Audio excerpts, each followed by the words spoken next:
Hello students, हम फिर एक बार आपके सामने हाजिर हैं फिजिक्स के एक नए टॉपिक के साथ। जी हाँ स्टूडेंट्स, और आज अपना जो टॉपिक है वो है अल्फा कणों के प्रकीर्णन का प्रयोग। जी हाँ, हेंस, गाइगर और मॉर्सडन प्रयोग। डियर स्टूडेंट्स, आप लोगों ने ये कई बार सुना होगा कि रदरफोर्ड के अल्फा कणों के प्रकीर्णन का प्रयोग, लेकिन सच्चाई ये है स्टूडेंट्स कि सबसे पहले अल्फा कणों के प्रकीर्णन का प्रयोग 20 वर्षीय दो मित्र स्टूडेंट्स हेंस गाइगर और मॉर्सडन ने किया था। जी हाँ स्टूडेंट्स, ये दोनों 20 वर्षीय स्टूडेंट्स थे, रिसर्च स्कॉलर हेंस गाइगर और मॉर्सडन। इन दोनों स्टूडेंट्स ने ही सबसे पहले अल्फा कणों के प्रकीर्णन का प्रयोग किया था। इस प्रयोग से ही रदरफोर्ड ने निष्कर्ष निकाले और अपना परमाणु मॉडल, ग्रही परमाणु मॉडल प्रस्तुत किया था दुनिया के सामने। डियर स्टूडेंट्स, हम आपको एक बात बताते चले कि जो दुनिया के सामने पहला परमाणु का जो मॉडल प्रस्तुत किया था वो किया था सर जे थॉमसन ने। सर जे थॉमसन ने 1904 में परमाणु मॉडल प्रस्तुत किया। उससे पहले 1896 में इलेक्ट्रॉन की खोज की। 1896 में इलेक्ट्रॉन की खोज की और 1904 में थॉमसन ने अपना विश्व पटल के इतिहास पर पहली बार परमाणु मॉडल प्रस्तुत हुआ था। और पहला परमाणु मॉडल जो था वो थॉमसन का था और दूसरा परमाणु मॉडल जो था वो रदरफोर्ड का था। रदरफोर्ड ने जो परमाणु मॉडल प्रस्तुत किया था वो हेंस गाइगर और मॉर्सडन जो दो स्टूडेंट थे, इनके अल्फा कणों के प्रयोग के आधार पर जो निष्कर्ष निकाले उनसे अपना मॉडल प्रस्तुत किया था, परमाणु का मॉडल। एक जानकारी हम आपको बहुत आवश्यक बताते हैं डियर स्टूडेंट्स, बहुत ही मजे की जानकारी है कि जो ये सर जे थॉमसन वैज्ञानिक थे, इन्हीं के तकरीबन 2 दर्जन शिष्य विज्ञान जगत में काफी पॉपुलर हुए। जी हाँ, सर जे थॉमसन के शिष्य, और इन्हीं शिष्यों में से एक शिष्य थे रदरफोर्ड। 1904 में थॉमसन ने अपना परमाणु मॉडल प्रस्तुत किया और 1911 में रदरफोर्ड ने अपना परमाणु मॉडल प्रस्तुत किया। लेकिन कमाल की बात यह थी कि जब थॉमसन ने परमाणु मॉडल प्रस्तुत किया तब भी प्रोटॉन की रिसर्च नहीं हुई थी, और जब रदरफोर्ड ने परमाणु मॉडल प्रस्तुत किया तब भी प्रोटॉन की खोज नहीं हुई थी। प्रोटॉन की खोज डियर स्टूडेंट्स हुई है 1920 में और न्यूट्रॉन की हुई है 1932 में। केवल थॉमसन ने जब अपना परमाणु मॉडल प्रस्तुत किया था तब उससे पहले इलेक्ट्रॉन की रिसर्च हो चुकी थी उन्हीं के द्वारा। तो डियर स्टूडेंट्स, हेंस गाइगर और मॉर्सडन के जो अल्फा कणों के प्रकीर्णन का प्रयोग है तो समझते हैं, देखते हैं क्या प्रयोग है और रदरफोर्ड ने इससे क्या क्या निष्कर्ष निकाले। डियर स्टूडेंट्स, ये दोनों यंग वैज्ञानिक हेंस गाइगर और मॉर्सडन दोनों ने ही रेडियो एक्टिव तत्व पोलोनियम, जी हाँ, रेडियो एक्टिव तत्व पोलोनियम से निकलने वाली तीव्रगामी अल्फा किरणों के एक किरण पुंज को एक बहुत पतले स्वर्ण पत्र पर गिराया या स्वर्ण पत्र से गुजारा या स्वर्ण पत्र पर आपतित कराया, और इस पूरे प्रबंध को वैक्यूम में रखा, निर्वात में रखा एज दिस, इस तरीके से। ये स्वर्ण पत्र और ये डियर स्टूडेंट्स अल्फा कण, और ये जो पूरी व्यवस्था है ये निर्वात में है, अर्थात वैक्यूम में है।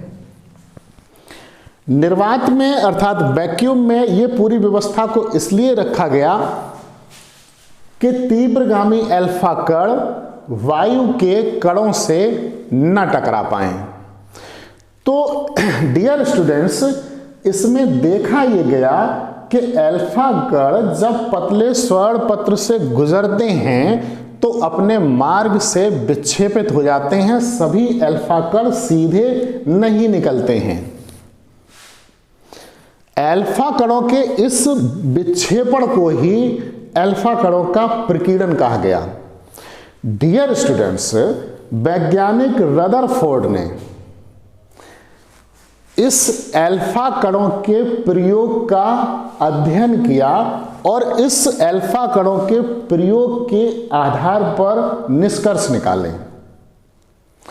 रदरफोर्ड ने जो पहला निष्कर्ष निकाला अल्फा कणों के प्रकीर्णन के प्रयोग से, प्रयोग हालांकि इनका था, हेंस गाइगर और मॉसडन का, लेकिन इनके प्रयोग से इन्होंने निष्कर्ष निकाले। ये भी ध्यान रखिएगा स्टूडेंट्स, सर जे थॉमसन के स्टूडेंट थे, शिष्य थे रदरफोर्ड, एक ही लेबोरेटरी में काम करते थे, उन्हीं के अंडर कस्टडी में साइंस जगत में इन्होंने अपना नाम कमाया। तो स्टूडेंट्स, रदरफोर्ड ने इस प्रयोग के आधार पर जो पहला निष्कर्ष निकाला वो ये निकाला कि अधिकांश अल्फा कण स्वर्ण पत्र से सीधे गुजर जाते हैं। ये देखिए, ये देखिए, ये देखिए, ये देखिए। तो पहला निष्कर्ष रदरफोर्ड ने यह निकाला कि जो अधिकांश अल्फा कण हैं वो सीधे गुजर जाते हैं परमाणु से, अर्थात परमाणु का अधिकांश भाग, मोस्टली पार्ट, खोखला है। दूसरा स्टूडेंट्स, जो निष्कर्ष निकाला वो क्या था कि कुछ अल्फा कण न्यून कोण पर अर्थात 90 डिग्री से कम कोण पर विक्षेपित हो जाते हैं। जैसे कि ये देखिए, ये अल्फा कण आया और थोड़ा सा विक्षेपित हो गया, ये इसके पास आया, थोड़ा सा विक्षेपित हो गया, ये इधर विक्षेपित हो गया। तो कुछ अल्फा कण जो हैं वो न्यून कोण पर विक्षेपित हो जाते हैं। डियर स्टूडेंट्स, सोचने वाली बात है कि जब अल्फा कण विक्षेपित होगा तो आप एक बात ध्यान कीजिए कि अमेरिकी वैज्ञानिक बेंजामिन फ्रैंकलिन ने यह बताया था कि आवेश दो प्रकार का होता है और समान आवेश एक दूसरे को प्रतिकर्षित करते हैं और विपरीत आवेश एक दूसरे को आकर्षित करते हैं। चूंकि अल्फा कण हीलियम का नाभिक होता है, अल्फा कण पर धन आवेश होता है, तो अल्फा कण सामने वाले धन आवेश से ही प्रतिकर्षित हो सकता है, उसी से विक्षेपित हो सकता है। जब अल्फा कण न्यून कोण से विक्षेपित हो रहे थे तो रदरफोर्ड ने यह निष्कर्ष निकाला कि अल्फा कण चूंकि धनावेशित है और धनावेशित पार्टिकल, धनावेशित वस्तु दूसरी धनावेशित वस्तु से ही प्रतिकर्षित हो सकती है, विक्षेपित हो सकती है। इससे रदरफोर्ड इस डिसीजन पर पहुंचे कि परमाणु का अधिकांश धन आवेश परमाणु के मध्य में केंद्रित है। जैसा कि थॉमसन के परमाणु मॉडल में यह कहा गया था कि परमाणु का संपूर्ण धनावेश और संपूर्ण द्रव्यमान समान रूप से परमाणु में वितरित है, ये बात गलत साबित कर दी थॉमसन के शिष्य रदरफोर्ड ने। रदरफोर्ड ने कह दिया कि हमारे गुरुजी इस टॉपिक पर गलत हैं। देखिए डियर स्टूडेंट्स, गुरु और शिष्य का कमाल, कौन चालाक है कौन कम चालाक है ये आप समझ ही रहे होंगे, कहने की जरूरत नहीं है। डियर स्टूडेंट्स, रदरफोर्ड ने जो तीसरा निष्कर्ष निकाला हेंस गाइगर और मॉसडन के प्रयोग से, वो तीसरा निष्कर्ष डियर स्टूडेंट्स ये था कि कुछ अल्फा कण अधिक कोण से विक्षेपित हो रहे थे। जैसे कि देखिए, ये अल्फा कण आया और वापस लौट गया, ये आया इधर चला गया।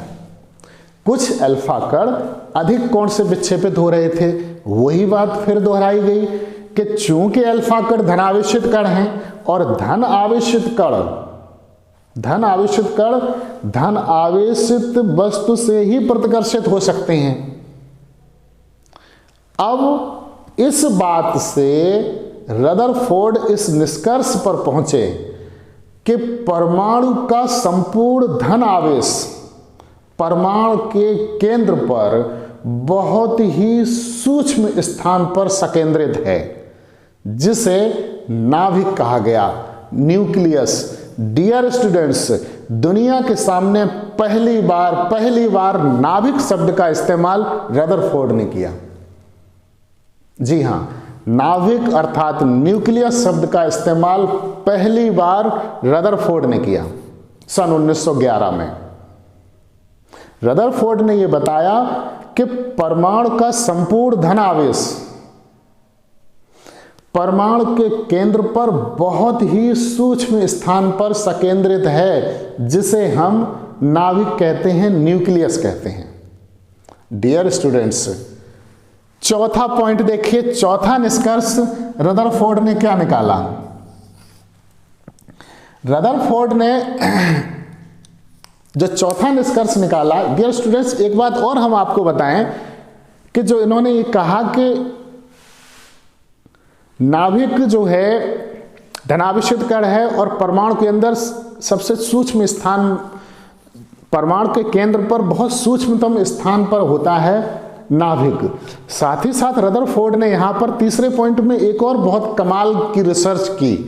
पहली बार दुनिया के सामने नाभिक शब्द का इस्तेमाल किया और साथ ही साथ डियर स्टूडेंट्स, नाभिक के आकार के बारे में भी रदरफोर्ड ने बिल्कुल सटीक जानकारी दी।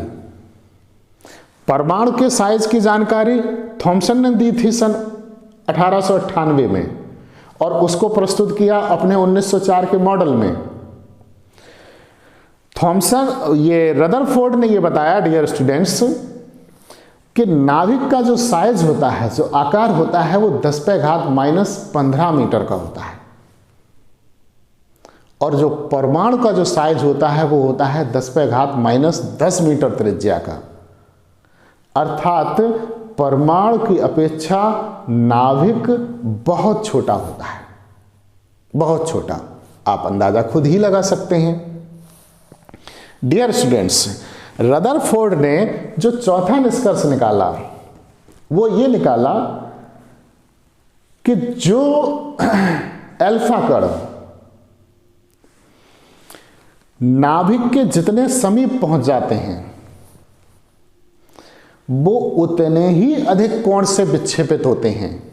अर्थात नाभिक और अल्फा कण के मध्य लगने वाला वैद्युत बल नाभिक और अल्फा कण के बीच की दूरी के वर्ग के व्युत्क्रमानुपाती होता है।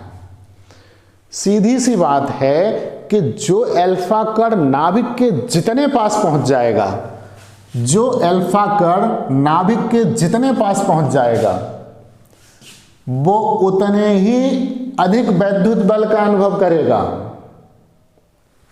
अर्थात अल्फा कण और नाभिक के बीच की जितनी दूरी कम रह जाएगी उस पर वैद्युत बल उतना ही अधिक, क्योंकि वैद्युत बल जो है वो कूलाम के नियमानुसार दूरी के वर्ग के व्युत्क्रमानुपाती होता है। जो अल्फा कण नाभिक से थोड़े दूर रह गए थे, अर्थात नाभिक और अल्फा कण के बीच की दूरी थोड़ी सी अधिक थी, वो अधिक कोण पर मुड़ गए। उसके पश्चात जो बिल्कुल सीधे नजदीक पहुंच गए वो वापस लौट आए, जो थोड़े दूर थे वो अधिक कोण पर मुड़ गए, जो और थोड़ी दूरी पर थे तो उनका कोण डियर स्टूडेंट्स और कम हो गया क्योंकि उन्होंने वैद्युत बल का और कम अनुभव किया। तो जो अल्फा कण नाभिक से के पास तो गए लेकिन उनकी दूरी थोड़ी सी अधिक रही, दूरी अधिक रहने की वजह से उन्होंने कम वैद्युत बल का अनुभव किया और अपने मार्ग से कम विक्षेपित हुए। कुछ अल्फा कण ऐसे थे जो नाविक के पास तो गए लेकिन काफी दूर से गुजर रहे, तो उन्होंने बहुत थोड़े से वैद्युत बल का अनुभव किया, प्रतिकर्षण बल का अनुभव किया, तो वो न्यून कोण पर विक्षेपित हो गए। डियर स्टूडेंट्स, कुछ अल्फा कण ऐसे थे जो परमाणु के अंदर नाविक था उससे काफी दूर से गुजरे, जैसे कि ये, तो वो सीधा निकलता चला गया क्योंकि दूरी अधिक होने की वजह से वैद्युत बल नहीं लगा। डियर स्टूडेंट्स, हम आपको बताए दे रहे हैं कि जो कूलाम का नियम है F = 1/4πε0 K Q1 Q2/r² Newton. ये देखिए अपॉन में r² है, ये दूरी के वर्ग के व्युत्क्रमानुपाती होता है।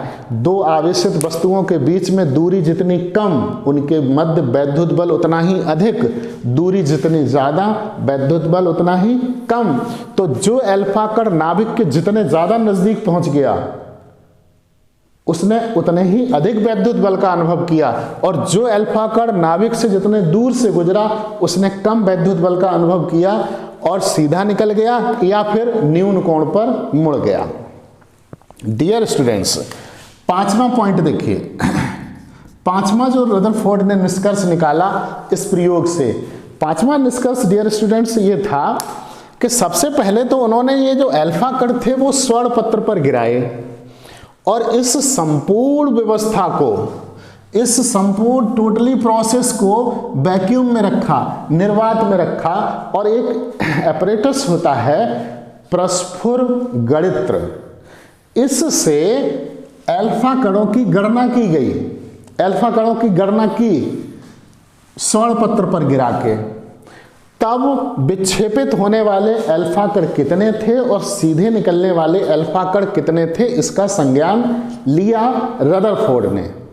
उसके पश्चात उन्होंने स्वर्ण पत्र की जगह चांदी का पत्र लगाया, बहुत पतली पन्नी, कभी एल्युमिनियम कभी तांबा।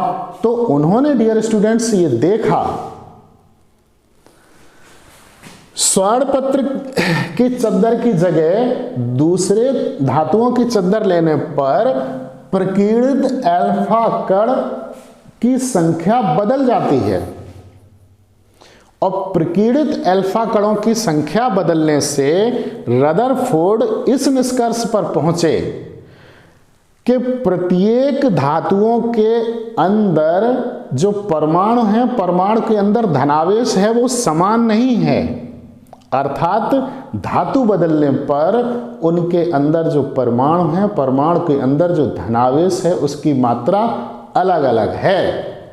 तो डियर स्टूडेंट्स, ये थे अल्फा कणों के प्रकीर्णन का प्रयोग, और आपके सामने हम जल्द ही हाजिर होंगे रदरफोर्ड का परमाणु मॉडल और उसके बाद बोहर का परमाणु मॉडल। तो देखते रहिएगा डियर स्टूडेंट्स। Thank you.